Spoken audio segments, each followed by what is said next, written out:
In confusion and uncertainty, there emerges a guiding light, a beacon that cuts through the darkness. Welcome to Beacon of Truth with your host, Deacon Harold Burke-Sivers.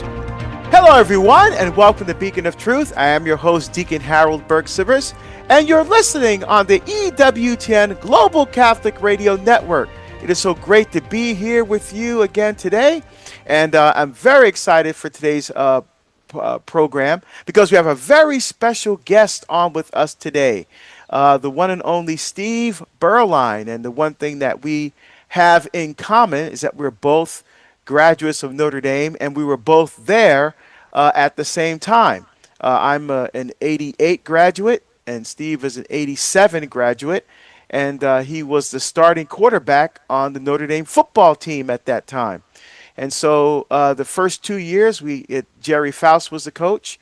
And then for the last 2 years that I was there, Lou Holtz was the coach. And then the year that I left, I graduated in May of 88. And then, of course, the 88 season was fall of 88 after I had already graduated. And that's when they won the national championship in that third year. But it's very interesting, Lou Holtz attributes part of that success in that third year to Steve Beuerlein's leadership and his example as a critical part of setting the tone for beginning the run toward that national championship season. So Steve now is a commentator and a broadcaster, and I'll talk more about what he's doing in a little bit.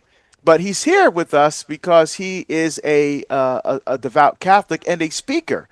And one of the things he speaks about are called the 4 pillars for a solid foundation for our faith. So I'm excited to be talking with him about that today. And, of course, we would love for you to be part of the program. Send us an email, beacon@ewtn.com. And you know that when we have a guest on the show, that we now move the Soulful Psalm segment to the first segment, to this segment of the show. And so we're going to have the Soulful Psalms right now.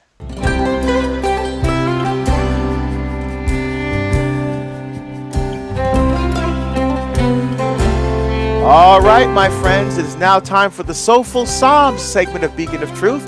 The Soulful Psalms is we take one of the Psalms from the wisdom literature of the Old Testament, the Jewish hymnal, that we also include as part of our worship as Catholics in the holy sacrifice of the Mass, and we connect that psalm to your everyday lived experience. Well, today we're taking a look at Psalm 37. Psalm 37 is in Book 1 of the Psalms, Psalms 1 through 41.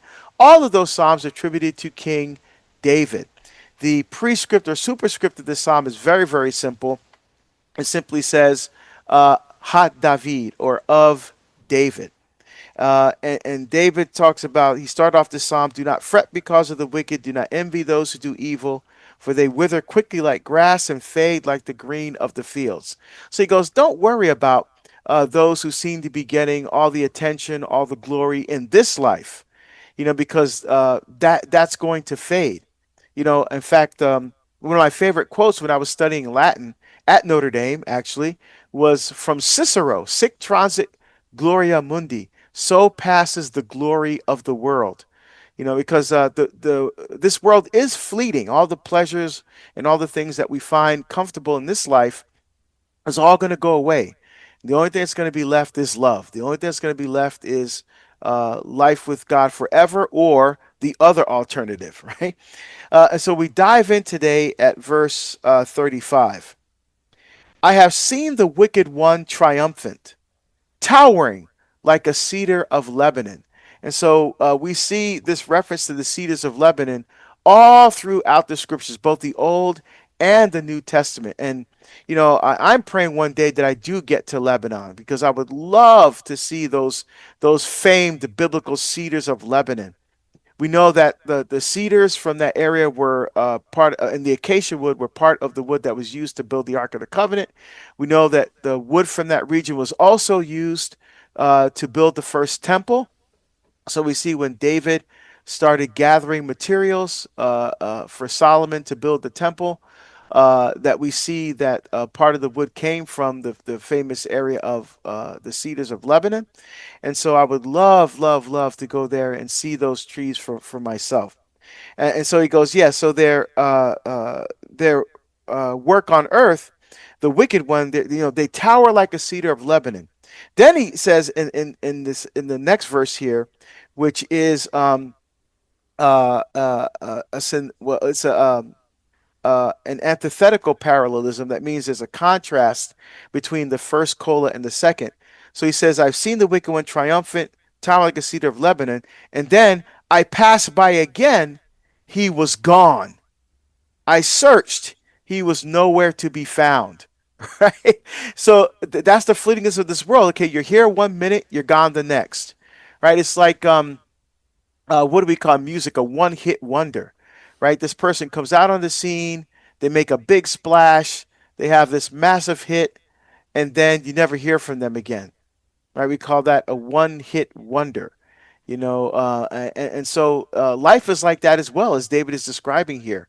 We have people that come out and they're full of themselves. That it's all about me. It's about the attention I can get. It's about the wealth that I accumulate. It's about all these things, and everyone's going to give me accolades and praise and glory and all these things. But as David said, I passed by again. He was gone. So just like the trees are cut down, this person that's living a life of self-aggrandizement, that's living simply for themselves, their lives are turned in on themselves, it's going to collapse, and they're going to fall. And they're not going to be able to rebuild, because once a tree is cut and it goes, you can't glue it back together again. I mean, the tree's not going to grow back the way that to its splendor that it was before. So the same is true with us in the world. We're not going to get back to where we were before. We're not going to get back to the life as we once experienced it. So we have to remember what's really important in this life is preparing ourselves for the next life, right? And then it continues: mark the blameless, observe the upright. For a peaceful man, a future lies in store. So that a man whose heart is peace filled, who focuses not on himself, but being a gift of him, making a gift of himself to others, right? That is the man that is blameless. That is the man who lives a life that's upright, who's righteous, who keeps first and foremost in his mind the things of God, right? That's what's important there. But sinners shall all be destroyed. No future lies in store for the wicked, right? And so we see that the sinners are the one who are going to be destroyed. Why? Because they're going to receive the results of the way they live. The fruits of what they've sown, they're going to reap. And so eventually they're not going to, there's no one like that going to be left. They're going to be destroyed. No future lies in store for them. So we, in a sense, don't have to worry about them. And we don't have to be jealous or envious of someone who has more material wealth, who's getting more attention than we are. What we have to worry about is how we appear before God, because that's what counts in the end. God's not going to care um, when he looks at our bottom line, when he looks at our balance sheet. He's not going to look at, whoa, say, oh, yeah, you've done a great job. You can come to heaven because you've accumulated so much wealth. No. What we have to be concerned with is whether our names are in the ledger in the book of life, right? It talks about the book of life in the book of Revelation. Those are going to be spending eternity with God in heaven, whose names are written in the book of life. And so while we're living in this world, living in this life, we should be focusing, as David helps us to do here, focusing on living blamelessly, which is why we have the sacrament of reconciliation, that outpouring of God's unfathomable divine mercy. We have to observe the upright, right? If we live lives that are virtuous, right? Living virtuously means developing habits where we align ourselves with the mind and the heart of God. When we don't think or act like the world, rather we think, as it says, St. Paul says, put on the mind of Christ. Um, And when we do that, we become free, right? Freedom is not in the accumulation of things, of material things. Freedom comes from aligning our wills with the will of God. True freedom is rooted in the obedience of faith. It's when we listen to the voice of God and allow that voice to change our lives, right? That's where our freedom comes from, the freedom that comes from God. In fact, it's just the opposite. When we cling on and accumulate the things, material things of this world, we actually become enslaved to them. And we're actually not free. Not only free to become who God created us to be, we're not even free to enjoy those things because they're going to fade like a passing shadow. Steve Beuerlein is our guest today on Beacon of Truth. Send us an email, beacon@ewtn.com.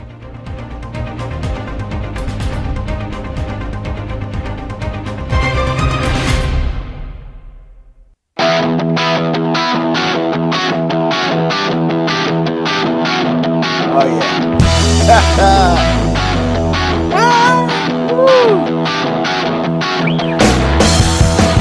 Yes. This is just warming up. This that opening sounded like a oh, it's lyric. We got lyrics here. Wow.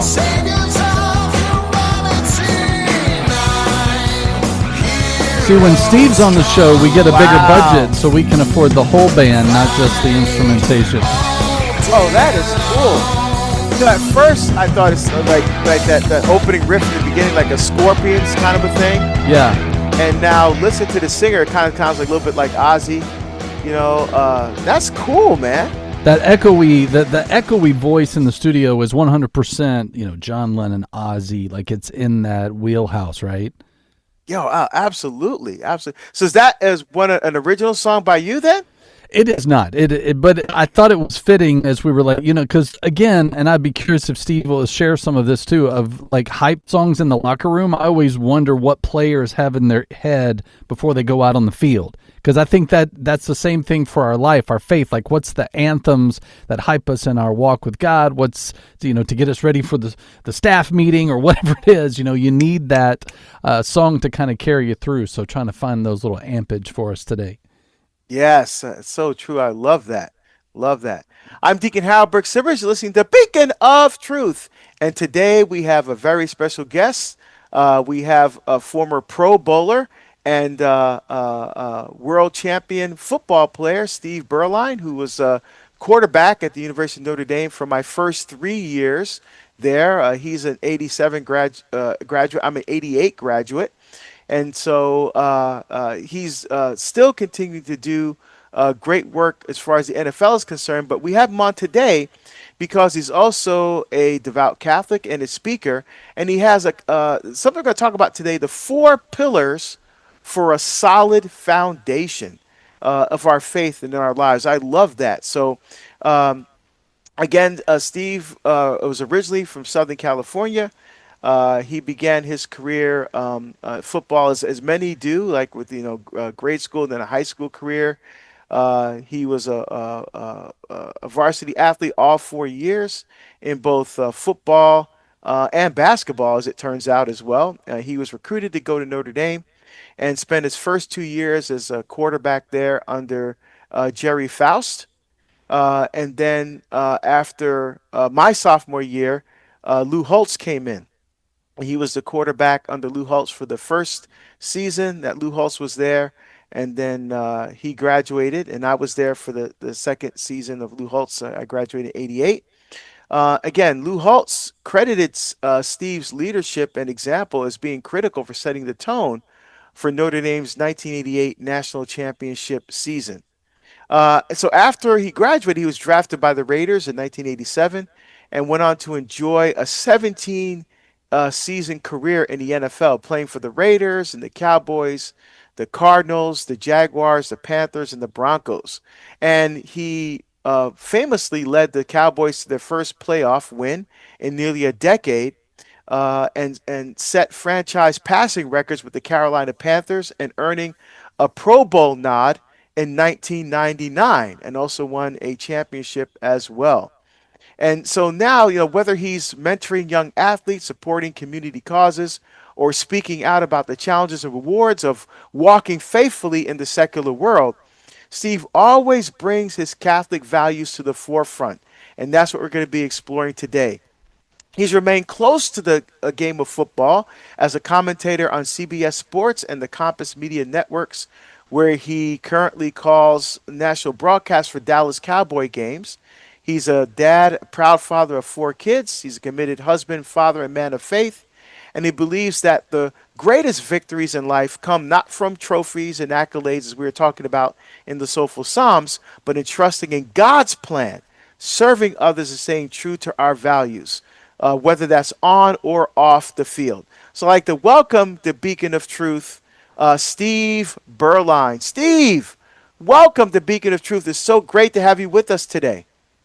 Well, I can't tell you how exciting it is to be here and be a part of this wonderful show and outreach that you do here, Deacon. And thank you for inviting me on. Yeah, so as I mentioned, we were both at ND. For me, 3 of the 4 years that I was there, you were there as the starting quarterback. So tell us what that was that what that was like for you. I mean, obviously I've seen you on campus. When I was walking around, hey, that's Steve Beuerlein. That kind of a thing. But obviously I wasn't. I was there on a academic scholarship, so I didn't walk in the world of athletics, and my high school didn't even have football. So I never. I mean, I played interhall, which is like the first time I even put on pads or anything was Yeah, during which interhall. was Yeah. which was very cool, very unique at Notre Dame. The intramural sports and actual real tackle football was pretty cool to watch. Yeah, yeah. And the only connection I have to the team really, Daryl Gordon Uh-huh. lived on my street. We're both from Hillside, New Jersey. He was a standout athlete, an All-American that played for Hillside High School, and I went to St. Benedict's, a Catholic high school, but we lived on the same street. We lived about 100 yards from each other, growing That's up. Flash, So man. He Flash, was a that's legend. right. Yeah. Yeah, that's right. And I was also very good friends during those 4 years with Cedric Figaro. And in fact, Hmm. I just saw Fig a couple of months ago. And so yeah, so Fig and I have stayed in contact over the years, and yeah, some really some cool folks back in that time when we both were there. Yeah, great. Not only great athletes and great football players, both of those guys, Big and Flash, they were not afraid to get up and hit you, right? I mean, just with everything they got. But at the same time, as soon as you took the pads off and you went back inside, they were good people and they treated people right. And I know Notre Dame is very proud of a lot of those guys. Those two specifically have done great things in their life after Notre Dame, just as you, Deke. So it's great to have memories of those guys that were very positive all the way around. All right, fantastic. And you had a very extensive career in the NFL. I mean, I don't think people realize the average length of career in the NFL. Is it like 3 or 4 years, something like that? Right there, yeah, 3.5 years is what they say. I don't know if that number's changed at all in the last, several years, but for as long going back as far as I can remember, it was about 3.5 years is the average career. So I was a little bit luckier than most for sure to get 17 years in. Yeah, that's awesome. So tell us a little bit about your faith journey. As a standout athlete in high school, and then in college, and then in the NFL, and how are you able to weave and balance your faith in the midst of all of that notoriety and popularity and the Pro Bowl and the Super Bowl and all that kind of stuff? How did you be able to balance all of that? Well, I can tell you, Deacon, that my dad was really where it all started as far as I was concerned. I have 3 brothers. My dad was, I think, without using the term too lightly, the closest thing I've ever seen to a living saint as a person. The way he lived his life every day, and my 3 brothers and I had an incredible role model in our dad. And I think the greatest gift that he ever gave us was the gift of faith, and how important our Catholic faith was to him and therefore to us. We were brought up in that kind of an environment. Of course, my mom was a very big part of that as well. They were on the same page with that, where our faith was the center of everything. And so when I went through all Catholic education all the way through, went to a couple of elementary schools. I lived in LA and Orange County growing up, and then went to a fantastic all-boys Catholic high school in Anaheim, California, called Servite High School, which was an incredibly, formative and transformational experience in my life. They actually, as a mission statement, they actually, proclaim that their goal is to raise faith-filled leaders. And so I really benefited from that environment there. And then obviously out of Notre Dame, where everywhere you look, starting with the Golden Dome, your faith is in the middle of everything. I went through a lot of ups and downs during my time at Notre Dame, as you remember well. Yeah. Those are some very, very difficult years. I had 3 years with Jerry Faust and didn't realize how tough we had it until Lou Holtz came in, and we realized what it meant to have someone that really knew how to get us to where we wanted to go. And if we just trusted in him and believed in him and did things the way that he wanted us to do it, good things would happen. But during the dark days, the years with Coach Faust and before Lou Holtz got there, my faith and my experience was challenged very significantly on a pretty regular basis. And I can tell you this, the main reason why I was able to get through was because of my faith. I spent a lot of lonely nights, middle of the night in the Soren Hall Chapel, just sitting there talking to God and praying for strength and praying for direction and how to handle myself and how to get through those difficult situations. And I firmly believe that if it wasn't for my faith, I don't think I would have come out the way that I did. Wow. What a beautiful testimony. Of course, I didn't know any of that. Probably many people didn't know much of that at all. But that was between me and God. Yeah, amen. Amen. That's wonderful. That's wonderful. Yeah. And so then you go into the NFL and you enjoy a successful career with a number of teams there. I mean, reaching to the heights, not only the Pro Bowl, but also a championship as well, the Super Bowl championship, and not many players get to that level. And so obviously that elevated you as far as career. But in just a couple of minutes here, so we'll break into this more in the next segment. Did you find any faith challenges during that time when you were getting career success? How were you able to still balance all of that? Well, as you know, if you followed my career, there were a lot of ups and downs in my NFL career. And again, it all relates back to the same things. What got me through the adversity and the challenges at Notre Dame. Everybody thinks it's got to be just the greatest experience in the world being a Notre Dame quarterback. Well, there was many more downtimes than there were up times. And the same in my NFL career. Every time I thought I had gotten myself into a great situation, the rug got pulled out from underneath me, and I found myself scrambling and questioning whether I was ever going to get that chance again. But the great thing about it was I never lost faith. My faith truly was the reason I was able to keep believing that if I just kept doing things the right way, everything would work out fine, and most every time it did. Oh, that is awesome, and such an inspiration for us to hear about how more players now are wearing their faith out on their sleeve. But back in your day, that's something that wasn't very prominent. So it's so wonderful to hear how even as someone at the heights and the level and the attention that you received in your illustrious professional career, able to balance your faith. All right, my friends, we'll be back with more from Steve Beuerlein about the 4 pillars of a solid foundation. We'd love to hear from you. Send us an email, beacon@ewtn.com.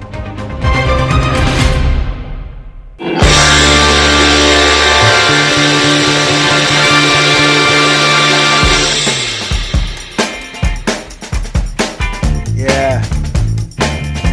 I'm telling you, this is going to be your walking out music at some point. Love that. Definitely that James Brown vibe for sure, man. Oh my goodness.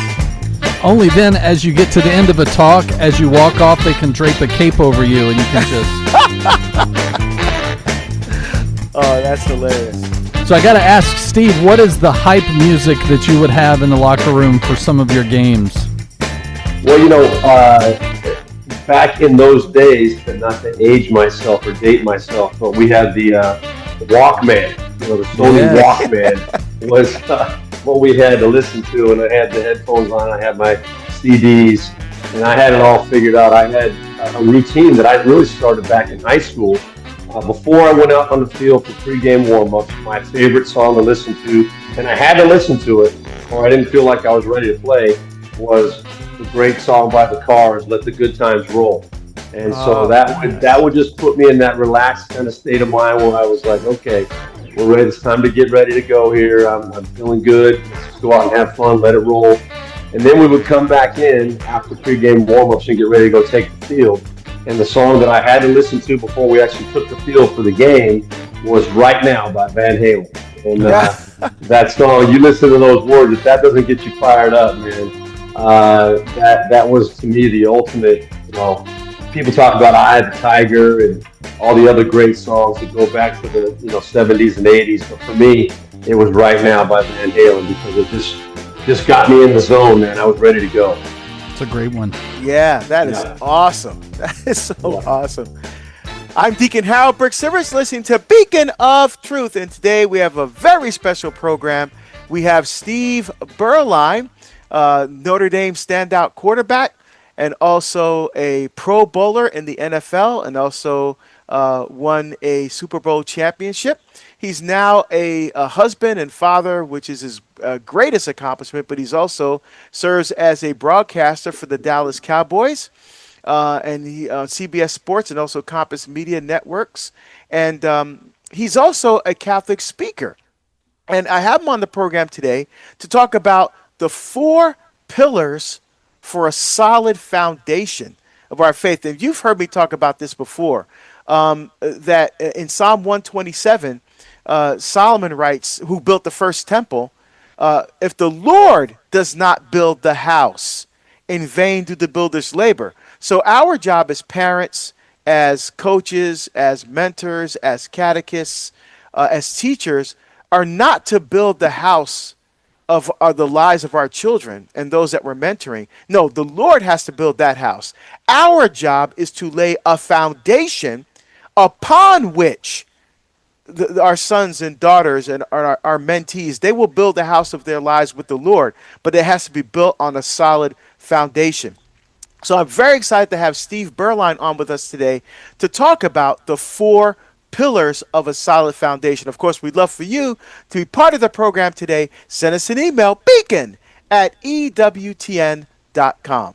Just a couple of quick things as we get closer to Advent. Remember the ebook available for you at ewtn.com, which focuses on St. Anne Novena. If you want to find out more about that, how you can get it, easy to do, ewtn.com/Nativity of Mary. And then also find out more about Mother Angelica's Live Classics, which is going to be on tonight, 8 Eastern on EWTN Radio.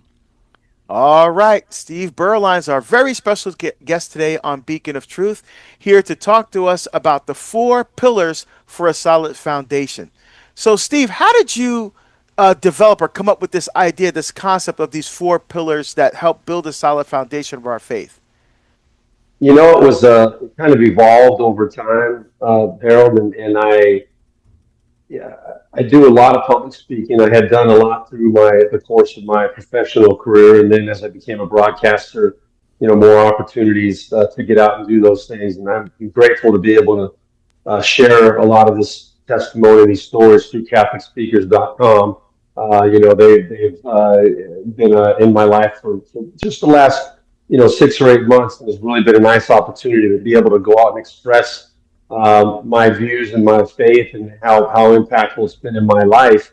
But as far as the 4 pillars specifically are concerned, I sat down, it was probably, it had to be close to 20 years ago. I'm 60 now, and it was probably right after I retired, and I was really focused on trying to put together a really consolidated message for when I did my public speaking. And as I was sitting there kind of just trying to figure out the best way to kind of organize these thoughts, it just hit to me. It hit me that what are the things that I look back on my life and the impact my dad had on me, and the impact Lou Holtz had on me at Notre Dame, and I kind of wrote down all the things that really struck a chord with me. And I said, boy, this is like the foundation for life here in terms of what I think is most important in what has gotten me to this point in my life. And these are like the pillars of what I really believe. And I said, I'm going to call this the four pillars. And it just kind of took its own life after, from that standpoint. And it's really done a great job, or it's allowed me, I think, to do a really great job of being able to express what I feel are the core most important things in really living a faithful, happy, peaceful, relevant life. Oh, outstanding. I'm Deacon Harold Burke-Sivers, listening to Beacon of Truth, and my very special guest today is former Notre Dame quarterback, NFL Pro Bowler, and championship football player, quarterback Steve Beuerlein. And today he's also a devout Catholic, and he's also a Catholic speaker now, in addition to being an NFL broadcaster. And he's here to talk to us today about the four pillars for a solid foundation for our faith. And would love for you to be part of the program. Send us an email today, my friends, beacon@ewtn.com. So, Steve, let's walk through each of these four pillars, right? So people get an idea, because maybe we could take what you're speaking on today and apply it to our own lives, to our own experience, to our work, our family, so we can build a stronger foundation of our faith. So what is the first pillar? The first pillar is, I think, the most obvious of all of them, and it's the golden rule. And that is really to do unto others as you would have them do unto you. And I think in the simplified form, it really just means treat people right. Treat people with respect, treat people with dignity, with empathy, compassion, all those qualities that we see consistently throughout the Bible that we're supposed to use in how we treat other people and how we bring other people closer to God. I think that's the most important rule, and it starts with the golden rule: just treat people the right way.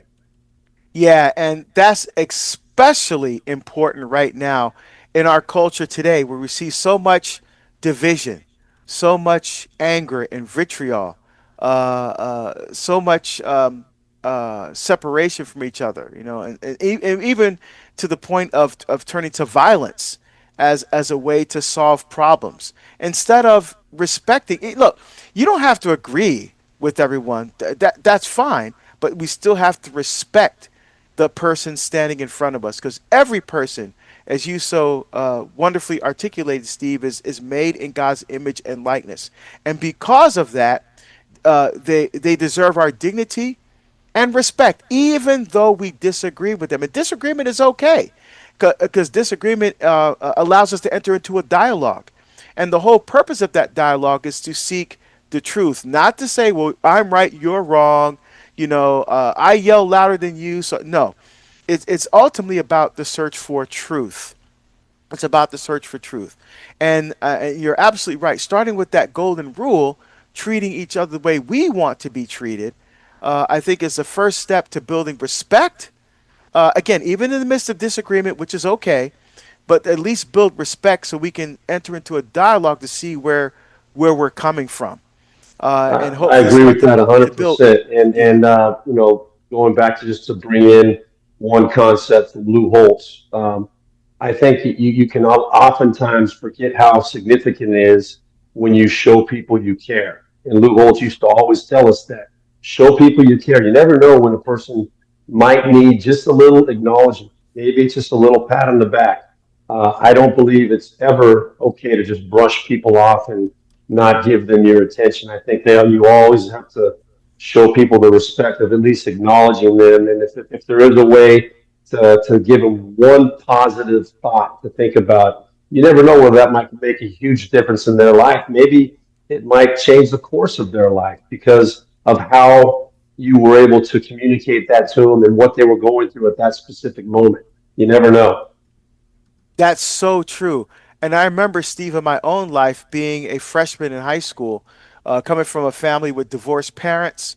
And obviously, the teacher had no idea what was going on at home and the things that I was dealing with at that time. But I remember my very first exam was a history exam. Mr. Frank Mullen was the teacher. And I remember when he gave me my very first test, I was like, this is going to set the tone, for, at least thinking at 14-year-old, this is going to set the tone for my high school career. And I remember he put the paper down on my desk and he kept walking. And I looked at the test, the exam results, and it said B plus. And I audibly said, yes, and because I had studied, and I remember, I'll never forget this as long as I live. He backed up because he kept walking. He backed up and he looked me in the face and he said, "And you're happy with that?" And I thought to myself, well, yeah, of course I got a B plus, and Pretty good, yeah. yeah, I went home and I shared that with my mom. And what she said, "No, son, you don't understand. What he meant was you can do better than that." And just that little thing, and you're happy with that. Not at the time, not understanding fully what he meant, but once I understood, here's someone who saw something in me, Steve, that I didn't even see in myself. And even my wrestling coach, I was a pretty outstanding wrestler in high school. He believed in me when I didn't believe in myself. It's that kind of thing that you're talking about, Steve, I think, that really catapults people to a whole nother way of thinking and a whole nother way of living because someone came into their life and gave them a word that inspired them to be more. That's exactly what I'm talking about. I think all of us can look back at different points in our life and think of those moments. I've got many examples myself, and Coach Holtz was involved with a lot of them. But just different coaches throughout our teachers, or just relationships that came into my life for whatever the reason, whatever the timing was, but that they gave the perfect message to me at that time, and I'll forever be grateful for that. And I try to give back by doing the same things for others. Again, never taking any person I come in contact with for granted. And those are the kind of lessons that come out of it for sure. All right. I'm Deacon Harold Burke-Sivers, and we're talking with Steve Beuerlein today, former NFL quarterback, Pro Bowler, and Super Bowl champion. Is now a commentator for the Dallas Cowboys. We're talking about the 4 pillars for a solid foundation. And so, Steve, what's pillar number 2? Well, pillar number 2 is another one that to me is fairly obvious, but I think it's as important as any other aspect of your life, and that is to give great effort at everything that you do. So you can summarize it by saying, the old expression that God's gift to us are the talents and the abilities that he gives to us. Our gift to God is how we use those talents and skills and abilities. And how we give back and show our appreciation for what God has given us is to go out and do the very best we can with the talents and the opportunities that we do have. So I've always told my kids, I always try to bring it into the conversation, that there's never an excuse or a justification to not try to do your best, no matter what the situation is you're in, whether you're in what may appear to be a non-winnable or an unwinnable situation. Maybe it's in athletics, it's a coach that doesn't believe in you. Maybe in the classroom, it's a teacher that you don't think is doing a very good job. Or when you get into your real life, maybe you're working for a person that you don't respect them very much, or that you don't think that they're a very good boss. You can have those feelings. Everybody has those feelings, but you still have no excuse to not do the very best you can. No matter what your situation is, try the best that you possibly can to get the job done at the highest level that you can get the job done at. And I think if that is a consistent mentality that you have, that no matter what the situation is, I'm just going to try my best and make the best of this situation, you're always going to come out on top. Oh, that is awesome. I love that. We're talking with Steve Beuerlein today about the 4 pillars for a solid foundation. Would love for you to be part of the program. Send us an email today, beacon@ewtn.com. All right, so we walked through the first two pillars. So what's the third pillar for building a solid foundation of our faith? Well, the third pillar is it comes literally almost verbatim from Lou Holtz, and that is whenever you have a situation in your life that comes up that requires you to make a decision, um, always step back and say, what is the right thing to do in this situation? Um, do the right thing. And so whenever there's any moment in your life where you have whether you're at a significant major crossroads in your life, or maybe it's just a decision of whether to do a little bit extra in terms of preparing for a test, or do a little bit extra in terms of getting ready for a game, uh, as opposed to going out with your friends and maybe doing something that's not as productive or not going to give you as good a chance to be ready for your next opportunity. Uh, if you convince or if you train yourself to think what is the right thing to do at this particular moment, I think you condition yourself to think in that way. More times than not, you're going to be right and you're going to do the right thing. No one ever is going to do the right thing all the time, but if you're always trying to do the right thing, you're going to come out on top most of the time. So the first rule, as we said, is the golden rule: treat people right. The second rule is give great effort in everything you do. The third rule is whenever you have a decision to make or a choice to make, do what in your heart you think is the right thing. Do the right thing. It's very simple. Yeah, that's so true. And and that's important when it comes to forming our consciences, right? And we have to do what's right within us. And that seed of righteousness is planted there by the Lord and the Holy Spirit. We just have the courage to cooperate with what God wants to do in our life. And if we do that, we'll always do the right thing. In First Kings Yeah. chapter 2, when David, the greatest king in the history of Israel, was dying and his son was before him, he tells his son not about riches and wealth and power, because he knows his son is going to take over being king in Israel. He says, follow the ways of the Lord. And if you follow the ways of the Lord, you will not fail. And I think that's a beautiful message that you're relating as well. If we really follow our hearts, and our hearts are formed and shaped in the vision that God has for us, that we won't, we may hit a barrier, we may hit a wall, but God's will allow us to break through that in order to not to glorify ourselves, but to glorify Him. In all the things that we do. And if you And think about it, Harold, too, you think about, again, no one is always going to be right. But if you're trying to do the right thing all the time, maybe you're going to end up failing at some point.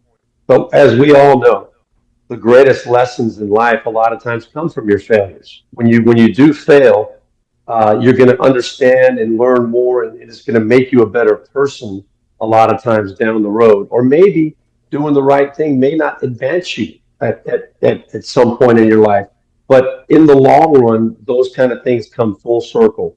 When you condition yourself to think that way and understand that, hey, I'm doing what I think is the right thing to do here, you'll never regret that down the road. yeah, that's awesome. Steve, can you give us an example of how that worked for you?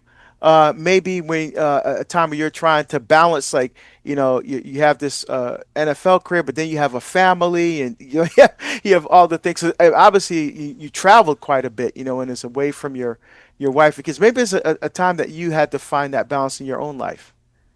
Well, there's many times I could go through my career where